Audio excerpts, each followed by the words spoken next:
Nació en el corazón ardiente de La Habana, bajo un sol que parecía anunciar su destino.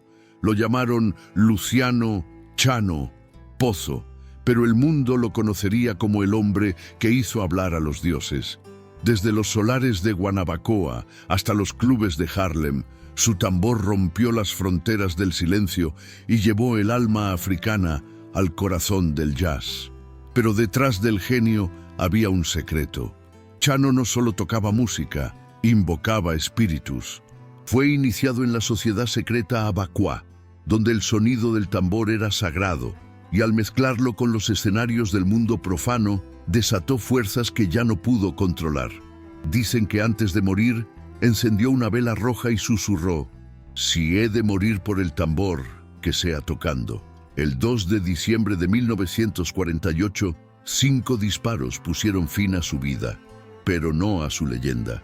Si quieres saber cómo un hombre llevó el ritmo de los muertos al corazón del jazz, quédate hasta el final. Comenta desde qué ciudad estás viendo este video y qué hora es. Deja un like y suscríbete al canal para nuevas historias todos los días. Nadie en los sitios olvidaba el sonido del tambor de aquel muchacho flaco que solía tocar descalzo, con los ojos cerrados y la piel cubierta de polvo.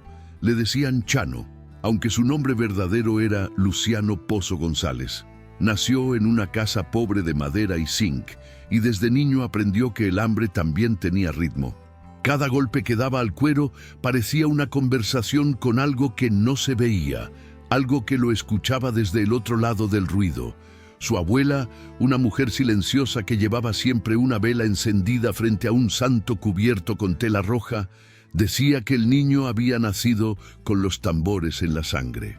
A los 8 años, cuando murió su madre, Chano no lloró. Simplemente se sentó frente al patio y golpeó el suelo con las manos, como si buscara una respuesta bajo la tierra. Los años siguientes fueron una mezcla de miseria y calle. Dormía en portales, vendía periódicos, lustraba botas y aprendió a moverse entre los gritos de los vendedores y el silbido de los policías que patrullaban el barrio. En los carnavales seguía a las comparsas hasta quedarse sin voz, hipnotizado por el retumbar de los tambores bata que marcaban el paso de los cuerpos. Fue en uno de esos desfiles donde conoció a su primer maestro, un viejo llamado Evaristo, quien le enseñó que el tambor no era solo instrumento, sino puerta. «Cuando toques, muchacho», le dijo, «no pienses en la música, piensa en los muertos, que ellos son los que mandan el compás». Esa noche, bajo un cielo lleno de humo y ron barato, Chano entendió que su destino no sería tocar para los hombres, sino para algo más antiguo y más exigente. Con el tiempo, el barrio empezó a reconocer su nombre. Chano tenía una manera distinta de tocar, una furia que no imitaba a nadie. Golpeaba con las palmas, con los nudillos, con el alma, y cada sonido parecía un rugido que pedía justicia a los dioses. Los viejos del solar África lo observaban en silencio, murmurando que aquel chico tenía Ashe, la energía divina que solo unos pocos reciben al nacer. Fue en ese mismo solar donde una noche sin luna le ofrecieron su primera iniciación. Le vendaron los ojos, lo hicieron caminar descalzo sobre tierra húmeda y lo guiaron hasta un rincón donde olía a sangre y aguardiente. Escuchó cantos en una lengua que no comprendía y sintió el tambor vibrar como si respirara. Cuando retiraron la venda, frente a él había un círculo de hombres vestidos de blanco, y uno de ellos le dijo: «Desde hoy, tu palabra pertenece a los Abacuá». Chano no entendía del todo lo que eso significaba, pero sabía que su vida ya no sería igual. Los meses siguientes fueron de aprendizaje y silencio. Aprendió los cantos secretos, los toques prohibidos, las historias que no podían contarse fuera del templo. En el barrio, comenzó a ser respetado y temido a la vez. Algunos lo saludaban con reverencia. Otros cruzaban la calle al verlo pasar, murmurando que ese mulato no era de fiar. Pero a Chano no le importaba. Vivía con la convicción de que había sido elegido, y esa certeza lo hacía caminar con la cabeza alta incluso cuando no tenía qué comer. De noche, cuando todos dormían, se sentaba frente a su tambor y tocaba durante horas, hasta que el amanecer lo sorprendía con las manos sangrando y el pecho ardiendo. Algún día, pensaba, este sonido me llevará lejos. No imaginaba cuán lejos ni el precio que pagaría por ello. En 1935, Chano ya era una leyenda en los carnavales. Cuando los dandis de Belén lo invitaban a tocar, el barrio entero se detenía. Nadie quería perderse el momento en que aquel mulato, con el torso desnudo y el cuerpo cubierto de sudor, hacía que el tambor hablara. Cada golpe parecía contener siglos de dolor, orgullo y desafío. Las mujeres lo admiraban, los hombres lo envidiaban y los niños lo seguían como si fuera un héroe de las calles. Pero con la fama llegaron los problemas. Su temperamento era volcánico. Bastaba una palabra fuera de lugar para que lanzara una botella o se metiera en una pelea. El tambor es mío y no de nadie, repetía con los ojos encendidos. Algunos hermanos Abacuá comenzaron a desconfiar. Decían que estaba usando los toques sagrados para impresionar turistas y borrachos. Y eso, en su mundo, era una traición imperdonable. Fue en ese tiempo que Chano conoció a César Reigada, un abacuá veterano, respetado como pocos.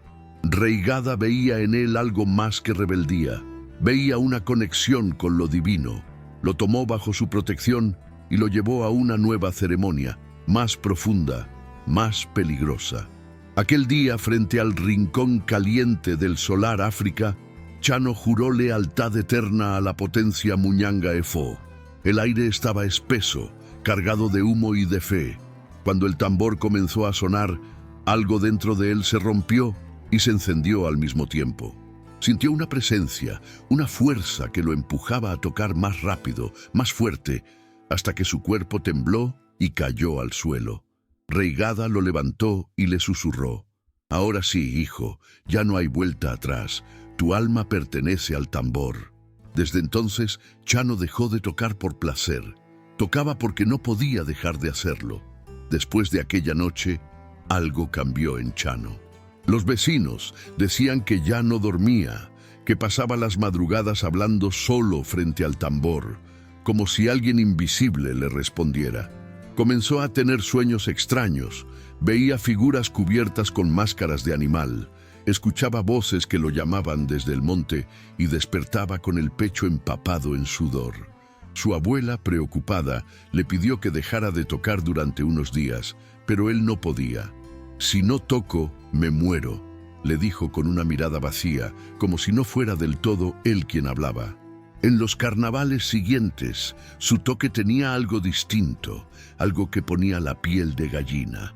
Había momentos en que el ritmo se volvía tan intenso que los bailarines caían al suelo, mareados, llorando, como si el tambor les arrancara algo del alma. «Eso no es música», murmuraban los viejos, «eso es invocación». Un año después, los dandis de Belén ganaron el carnaval con el ritmo que Chano había creado, una fusión imposible entre el bata yoruba y la rumba callejera. Fue el inicio de su fama verdadera. Empezaron a llamarlo para grabar en emisoras de radio y para tocar en fiestas de blancos ricos en el Vedado. Pero donde él iba, también llegaban los problemas.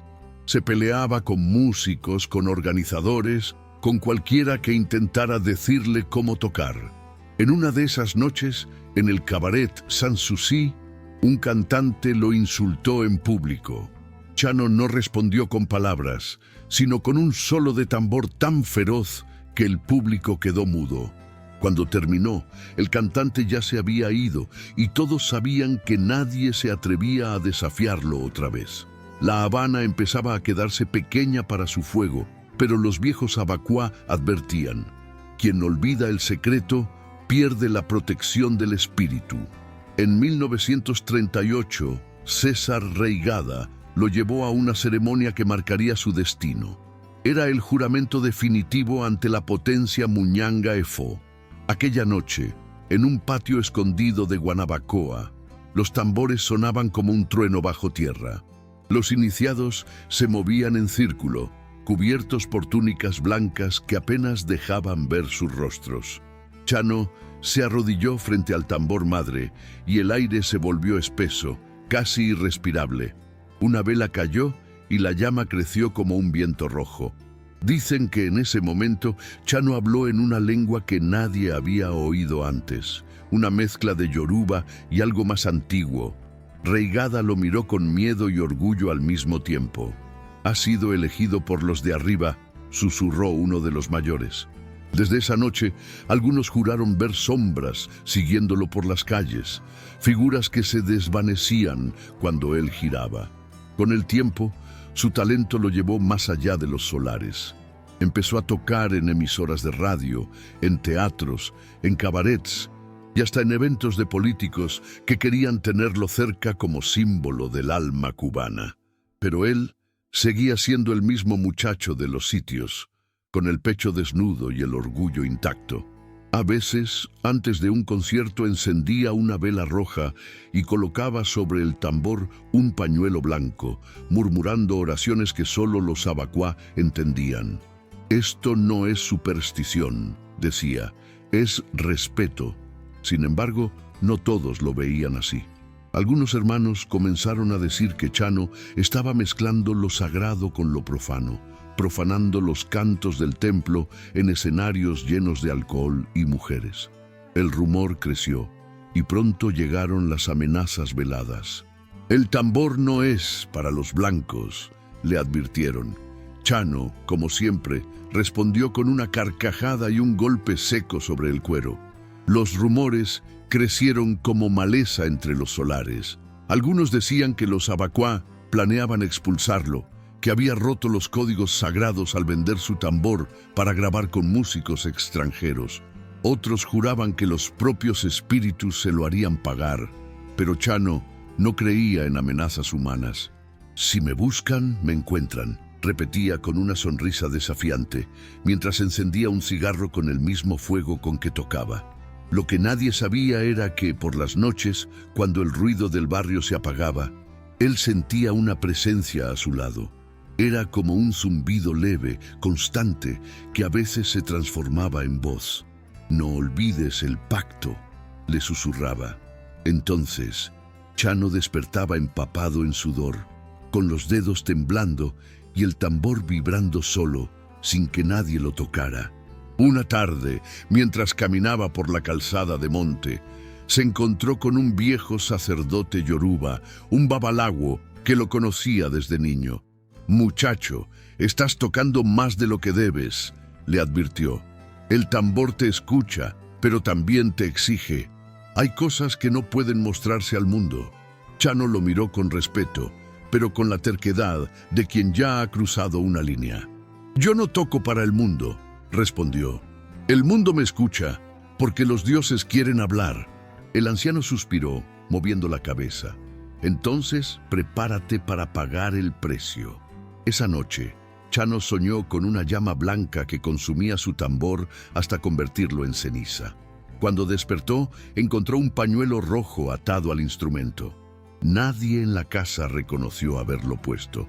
Lo desató con miedo, pero en el fondo del tambor vio una marca, un círculo perfecto con una línea en el centro, el símbolo que había visto durante su juramento.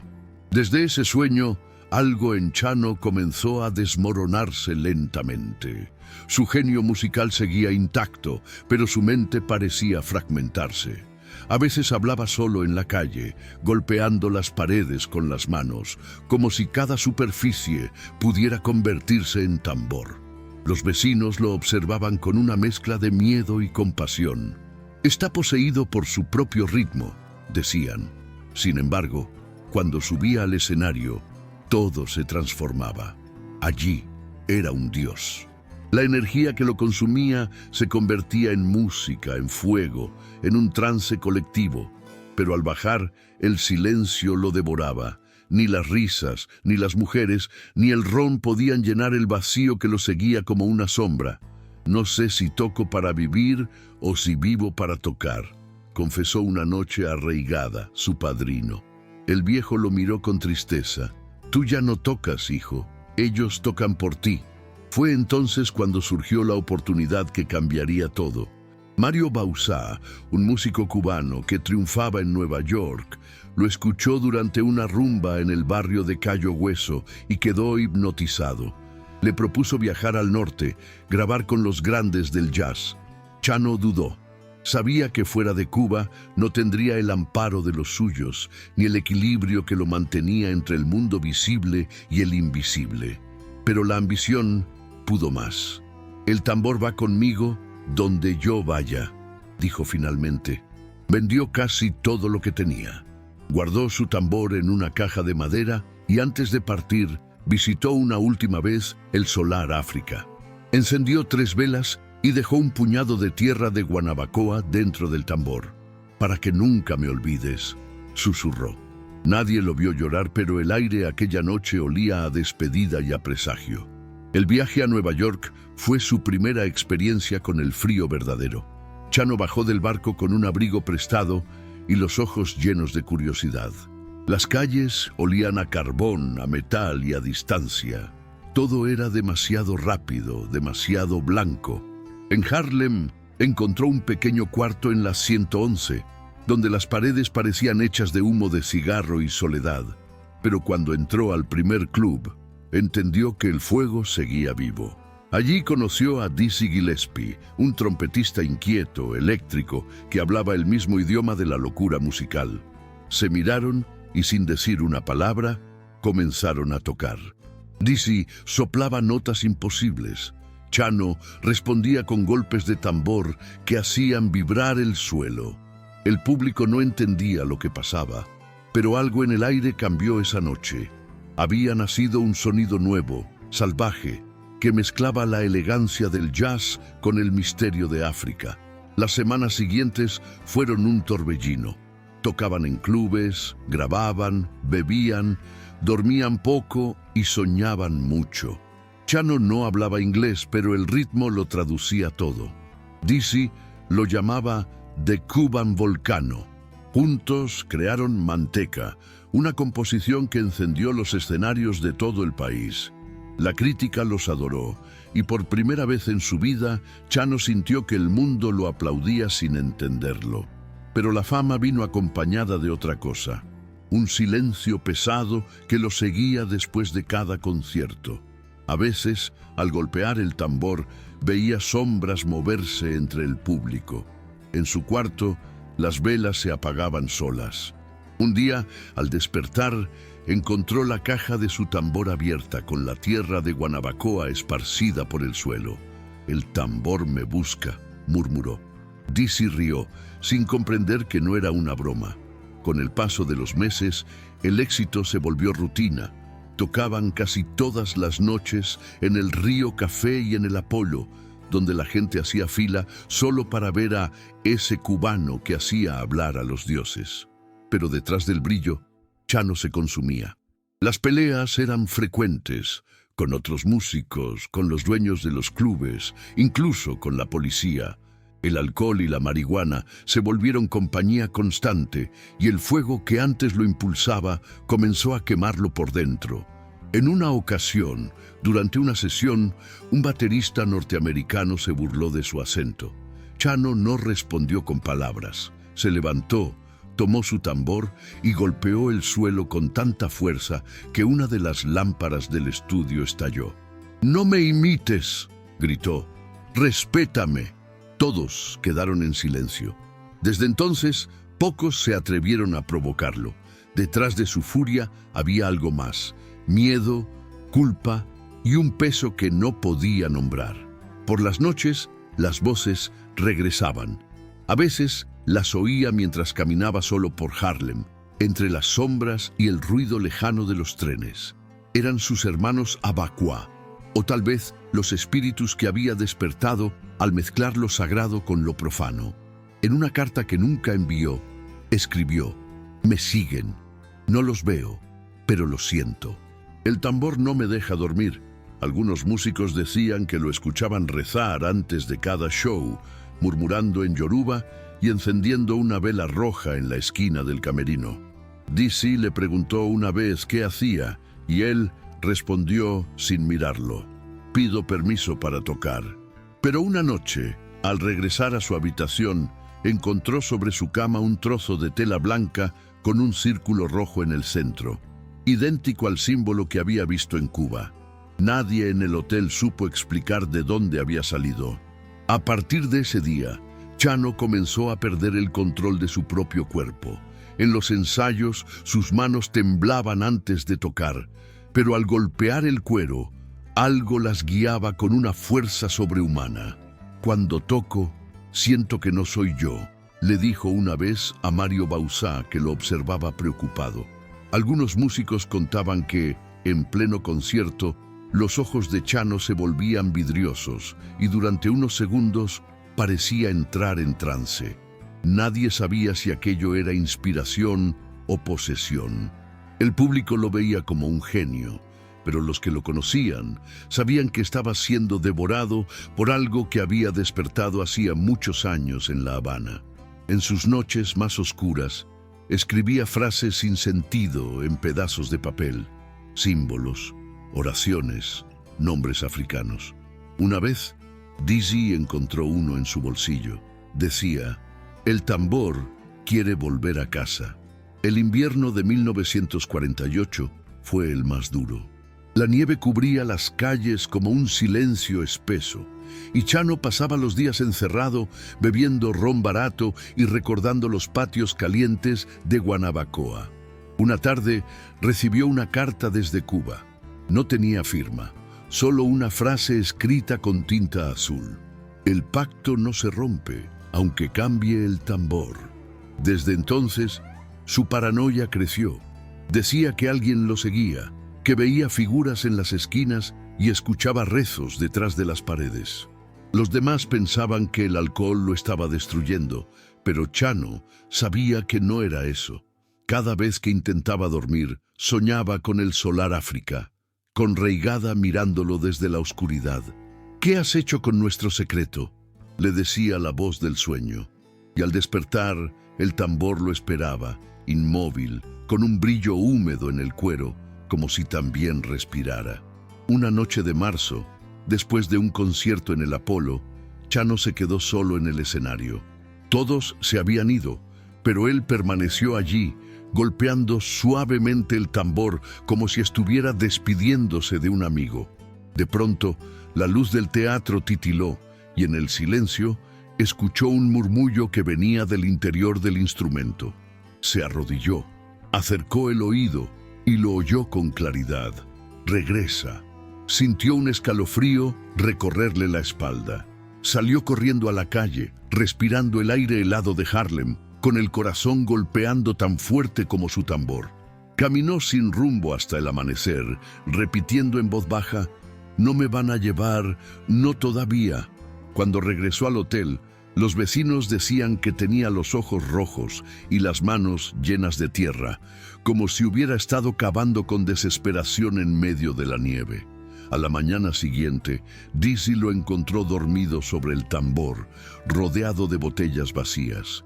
Intentó despertarlo, pero Chano reaccionó con un grito. «No me toques», le dijo. «Ellos están aquí». Dizzy retrocedió, sin saber si lo decía en broma o en serio. Esa misma tarde, durante un ensayo, Chano se detuvo de golpe. Miró al techo, levantó la mano y dijo en voz baja: «Changó, si he de pagar, que sea tocando». Luego sonrió con una calma que nadie había visto antes. Desde ese día, todos notaron algo distinto en él. Tocaba con una serenidad extraña, como si ya supiera el final. Algunos decían que había hecho las paces con los dioses, otros que simplemente había aceptado su destino. Lo cierto es que la energía que emanaba era tan poderosa que muchos músicos juraban sentir la piel erizarse al escucharlo, como si una fuerza invisible los atravesara. Las semanas que siguieron fueron una mezcla de euforia y ruina. Manteca sonaba en todas las emisoras de radio y su nombre empezaba a circular entre los grandes del jazz. Pero cuanto más crecía su fama, más profundo era su vacío. Los productores querían que grabara más, que se ajustara al público norteamericano, que moderara su carácter. Chano sonreía, asentía, y al día siguiente llegaba borracho o no aparecía. No nací para obedecer aplausos, decía. Algunos colegas lo evitaron, otros lo consideraban un loco peligroso. Sin embargo, en el escenario, seguía siendo inigualable. El público no sabía si estaban viendo un músico o un predicador. A veces, en medio de un solo, levantaba la mirada al cielo y murmuraba en yoruba palabras que nadie entendía. Los asistentes decían sentir algo en el aire, un calor extraño, como si el lugar entero respirara al compás de su tambor. Una noche, después de un show en el Río Café, un borracho puertorriqueño llamado Eusebio Muñoz, al que todos apodaban El Cabito, se le acercó para pedirle marihuana. Chano lo ignoró, cansado y enojado. El hombre insistió, insultándolo, y Chano respondió con un empujón que lo hizo caer. Los presentes intervinieron y el asunto pareció terminar ahí, pero El Cabito juró que no se quedaría tranquilo. Durante días, Chano habló de eso con sus amigos, sin darle mucha importancia. «Aquí nadie me toca», decía con su vieja arrogancia. Pero el ambiente se había vuelto denso. Algunos compañeros afirmaban haber visto al puertorriqueño merodeando por los clubes donde él tocaba, siempre con los ojos cargados de odio.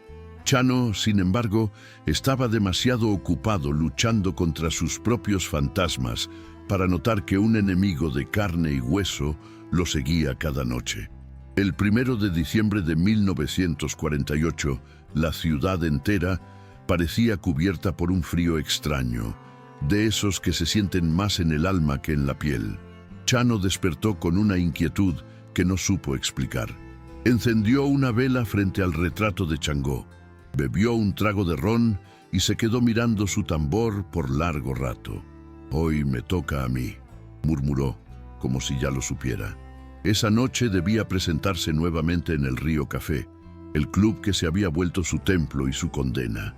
Caminó por las calles de Harlem con paso firme, vestido con una chaqueta nueva que Dizzy le había regalado. Algunos testigos recordarían después que parecía tranquilo, demasiado tranquilo. En el camerino encendió otra vela, colocó el pañuelo blanco sobre el tambor y cerró los ojos. «Si he de morir por esto», dijo en voz baja, «que sea tocando». Pasada la medianoche, el lugar estaba lleno. Las luces rojas, el humo del tabaco y la música formaban una atmósfera eléctrica. Cuando Chano subió al escenario, el público aplaudió de pie. Comenzó a tocar Manteca con una intensidad que helaba la sangre. Cada golpe era una confesión, una súplica, una despedida. Los músicos lo miraban, sintiendo que algo estaba fuera de control. De pronto, la puerta del local se abrió de golpe. Un hombre con abrigo oscuro y sombrero entró sin mirar a nadie. Era Eusebio, el Cabito Muñoz. Avanzó hasta el frente y sin decir palabra, sacó una pistola. Se escucharon 5 disparos secos que rompieron el ritmo, el humo y el tiempo. Chano cayó de rodillas, aún con las manos sobre el tambor.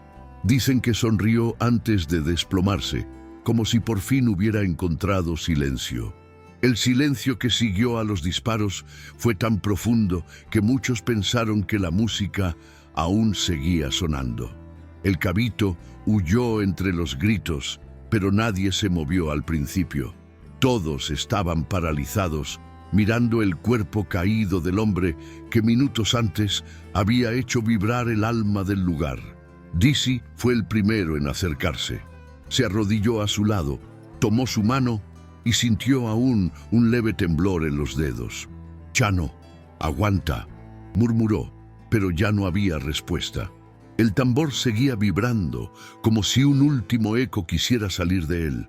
Los músicos lloraban, los camareros corrían en círculos y el dueño del club gritaba órdenes que nadie escuchaba. Afuera, la nieve empezaba a caer, cubriendo poco a poco la mancha de sangre que se extendía hasta la puerta. El cuerpo de Chano fue trasladado al hospital de Haarlem, donde los médicos confirmaron lo inevitable. 5 balas habían atravesado su cuerpo, pero solo una, la última, había alcanzado el corazón. Algunos de los presentes juraron que, en el momento en que exhaló su último aliento, un sonido de tambor retumbó desde algún lugar del edificio. Aunque no había ningún músico cerca, la noticia corrió rápido. Mataron a Chano Pozo. En La Habana, los tambores callaron por una semana. Los Abacuá cerraron sus templos, los músicos guardaron silencio. Y en los solares de Guanabacoa, las viejas encendieron velas rojas y blancas. No ha muerto, decían, solo cambió de tambor. Aquella noche en el cementerio de Colón, un viento caliente sopló sobre las tumbas y los que velaban su entierro juraron haber oído un ritmo lejano, constante, como si alguien lo acompañara en su viaje final. Durante el funeral en Nueva York, el cielo se mantuvo gris, como si la ciudad misma se negara a despedirlo. Los músicos cargaron el féretro y Dizzy caminó detrás con los ojos vidriosos, sosteniendo el tambor que había acompañado a Chano hasta el final. Cuando el cuerpo fue bajado a la tierra, un trueno retumbó a lo lejos. Algunos lo tomaron como casualidad, otros como señal. Un periodista escribió que jamás había visto un entierro tan silencioso, tan lleno de respeto y miedo al mismo tiempo. Era un hombre poseído por la música, dijo Dizzy al salir del cementerio, y la música lo reclamó. Esa noche en Haarlem, ningún club abrió sus puertas. Los músicos se reunieron en silencio, bebiendo y recordando las risas, los estallidos, la energía salvaje que había llenado los escenarios. No murió, decía uno de ellos, se transformó en ritmo. En Cuba, las calles de Guanabacoa se cubrieron de tambores callados. Los viejos abacuá hicieron ceremonias secretas, encendiendo velas frente a los altares y murmurando oraciones antiguas. Reigada, su viejo padrino, rompió el silencio por primera vez en años. Chano llevó el secreto más allá del mar, dijo con voz quebrada, y los espíritus lo siguieron para traerlo de vuelta. Durante 7 días, nadie se atrevió a tocar un tambor. El sonido del cuero se había vuelto sagrado, peligroso. Sin embargo, en la madrugada del 8º día, los vecinos del Solar África juraron haber escuchado un toque suave, repetitivo, proveniente del rincón donde Chano solía sentarse. Era el mismo ritmo de su juramento, el que solo los iniciados conocían. Nadie se atrevió a acercarse, solo dejaron la puerta abierta por si acaso el espíritu quería entrar. Con los años, el nombre de Chano Pozo se volvió frontera entre lo humano y lo divino. Los músicos hablaban de él como de un relámpago que había pasado por la tierra dejando fuego en las manos de quien lo vio tocar. En Nueva York, su estilo cambió para siempre el rumbo del jazz. En La Habana, su historia se convirtió en advertencia. No toques lo que no entiendes, decían los ancianos a los jóvenes percusionistas, porque el tambor escucha. Su tumba, en el cementerio de Colón, empezó a recibir flores, cigarros y tambores pequeños dejados por desconocidos. Algunos turistas preguntaban quién había sido. Los habaneros respondían con una sonrisa: fue el hombre que hizo bailar a los dioses y murió por ellos.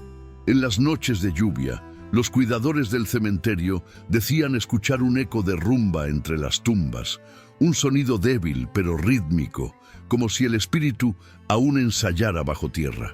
Mientras tanto, en Haarlem, su ausencia se volvió presencia constante.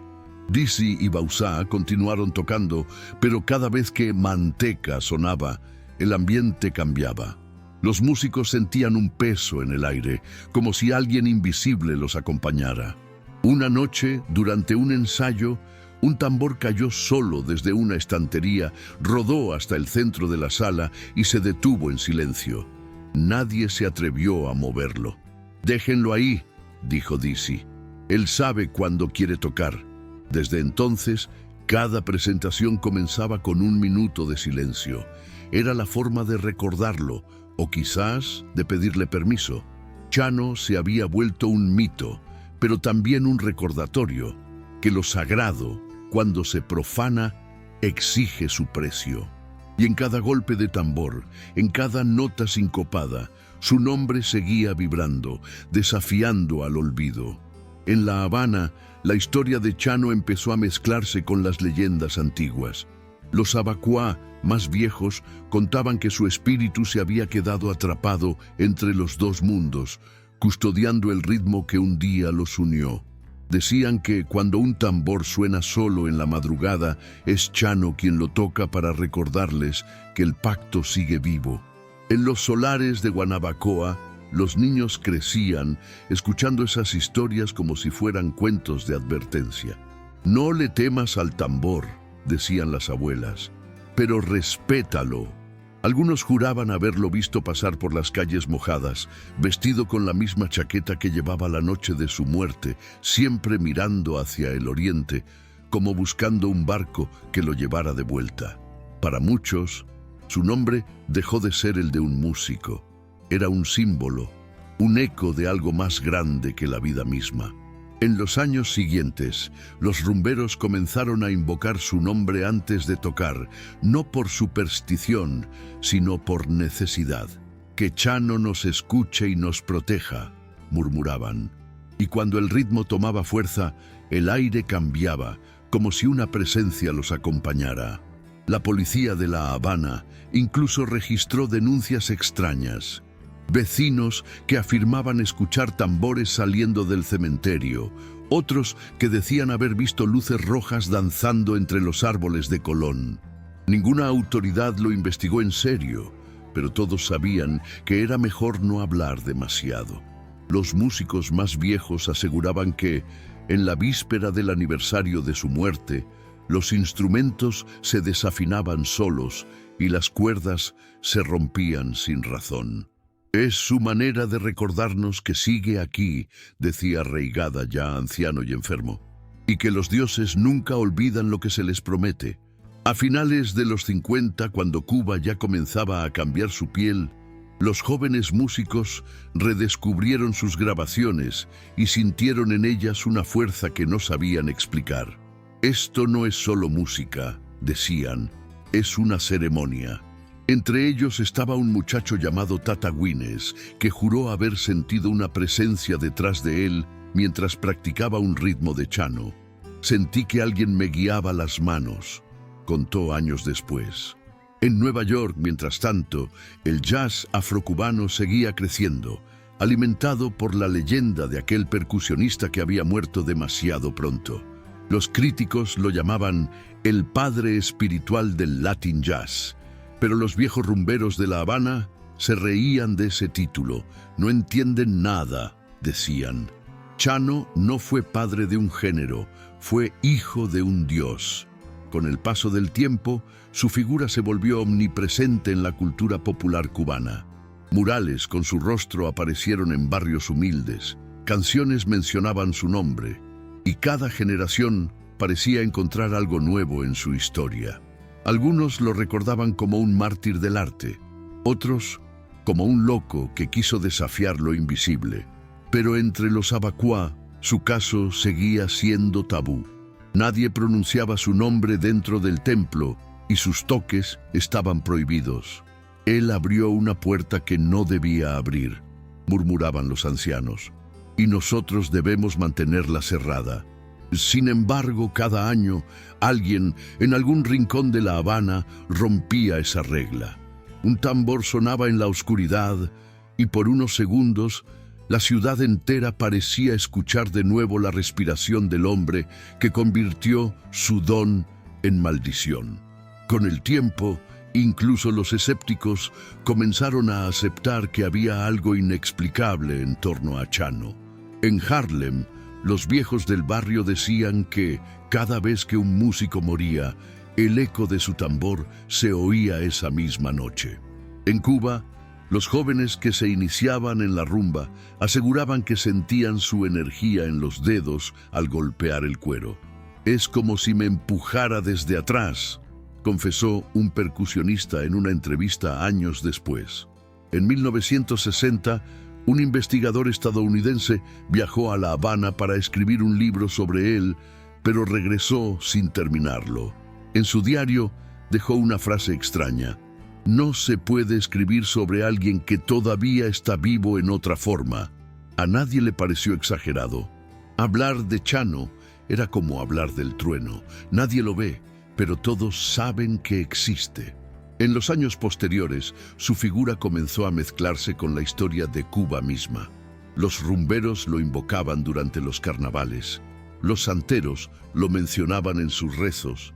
Y algunos abacuá jóvenes afirmaban haber soñado con él, vestido de blanco, pidiendo que no olvidaran los antiguos toques. Los académicos intentaron reducirlo a una anécdota musical, pero para la gente común seguía siendo otra cosa, un símbolo de resistencia, de locura sagrada, de la delgada línea entre el arte y la fe. En los barrios donde él había crecido, los niños golpeaban latas vacías y gritaban su nombre como si fuera un conjuro. «Chano, mándame fuerza», decían antes de tocar. Y en algún rincón del viento parecía que el tambor respondía, suave, persistente, recordando que el ritmo, como el alma, nunca muere, solo cambia de cuerpo. Décadas después, cuando el tiempo había borrado los rostros pero no los sonidos, un joven restaurador del cementerio de Colón encontró algo extraño en la tumba de Chano. Mientras limpiaba el mármol, escuchó un golpeteo leve, rítmico, como si alguien tocara desde adentro. Creyó que era su imaginación, pero el sonido seguía el mismo compás de manteca. Asustado, dejó las herramientas y se alejó, sin contarle a nadie lo ocurrido. Desde entonces, evitó pasar por esa parte del cementerio, pero a veces, en las noches de luna llena, el eco regresaba mezclado con el susurro del viento. Algunos visitantes lo confirmaron años después. No son ratas ni ramas, decían. Es su tambor que sigue hablando. Así, poco a poco, el mito dejó de ser leyenda y se convirtió en parte del paisaje. Algo tan real como el calor del aire o el olor del tabaco. En Harlem, un viejo club de jazz reabrió sus puertas a finales de los 70 y decidió rendirle homenaje. En el escenario principal colocaron una fotografía suya rodeada de velas. Durante el primer concierto, mientras sonaba Manteca, una de las velas se apagó sola y una nota grave retumbó sin que nadie tocara. Los músicos se miraron en silencio, pero continuaron tocando. Al terminar, el público aplaudió de pie y uno de los percusionistas con lágrimas en los ojos murmuró: «Él sigue aquí». Desde entonces, cada año, en esa misma fecha, repiten la ceremonia. Nadie lo dice en voz alta, pero todos lo saben. Hay noches en que los dioses se sientan a escuchar y el fuego de Chano vuelve a encender el aire. En Cuba, mientras tanto, un nieto de César Reigada, también iniciado en los abacuá, decidió romper el silencio familiar. Una noche de 1983 llevó flores al solar África, ahora semiderruido, y colocó en el centro un pequeño tambor cubierto con un pañuelo blanco. «Para que descanse el hijo rebelde», dijo en voz baja. Encendió 3 velas y comenzó a tocar con suavidad el ritmo que su abuelo le había enseñado. De pronto el aire cambió. Un olor a ron y a madera vieja llenó el lugar y las llamas de las velas se inclinaron hacia el tambor. El joven sintió que sus manos se movían solas, rápidas, precisas, como si alguien más tocara a través de él. Cuando terminó, una lágrima le cayó sobre el cuero y el sonido se desvaneció. «Ya basta», murmuró, y el silencio volvió. Desde ese día, nadie volvió a hablar del tema, pero los vecinos contaban que, cada madrugada, un toque leve se escuchaba desde aquel solar abandonado. A finales del siglo XX, historiadores y periodistas intentaron descifrar qué había sido realmente de Chano Pozo. Un genio, un mártir, un poseso o un simple hombre atrapado entre dos mundos. Las teorías variaban, pero ninguna lograba explicar lo esencial: cómo alguien podía seguir presente tanto tiempo después de su muerte. En una entrevista, un viejo músico resumió lo que todos sentían. Chano no está muerto, vive en cada golpe de tambor que se atreve a decir la verdad. Y quizás tenía razón, porque, aunque las calles cambien y los templos se derrumben, siempre habrá alguien dispuesto a invocar su nombre y dejar que el fuego vuelva a hablar a través del ritmo. Ese, dicen los viejos, fue y será siempre el verdadero legado de Chano. En comienzos del nuevo milenio, un grupo de jóvenes cineastas cubanos viajó a Harlem para grabar un documental sobre las raíces del jazz afrocubano. En el Río Café, ahora convertido en un restaurante, encontraron, cubierto de polvo, el rincón donde Chano había caído. En el suelo aún se distinguían las marcas del antiguo escenario. Durante la grabación, uno de los micrófonos captó un sonido leve, imposible de explicar. 3 golpes secos, pausados, con el mismo compás que abría manteca. Pensaron que era una interferencia, pero cuando repitieron la toma, el sonido volvió. Decidieron dejarlo en la película. Cuando se estrenó en La Habana, muchos en el público se estremecieron al oír ese eco lejano, como si el propio Chano les hablara desde el otro lado del tiempo. Eso no fue un error técnico, dijo el director. Fue una bendición. Hoy, más de un siglo después de su nacimiento, el nombre de Chano Pozo sigue resonando en cada tambor, en cada esquina donde la música se mezcla con la fe. Para algunos, fue un genio adelantado a su tiempo. Para otros, un loco que se atrevió a tocar lo prohibido. Pero para quienes han sentido el temblor del cuero bajo sus manos, su historia es una advertencia, que la inspiración puede ser también una posesión y que los dioses, cuando prestan su voz a un hombre, siempre reclaman algo a cambio. En los barrios de La Habana Vieja aún se escucha su nombre en los cantos, en los bares y en las rumbas improvisadas.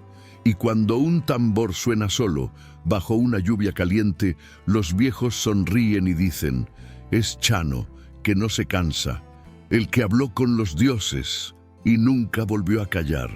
Esa fue la historia de Chano Pozo, el hombre que llevó el ritmo de los dioses al corazón del jazz y pagó con su vida el precio de mezclar lo sagrado con lo profano. Si te gustó este relato, suscríbete al canal y acompáñanos para descubrir más historias ocultas, leyendas reales y misterios que el tiempo casi logró borrar. Activa la campanita, deja tu comentario y cuéntanos desde qué ciudad nos estás viendo. Nos vemos en el próximo video de Retratos de Dolor.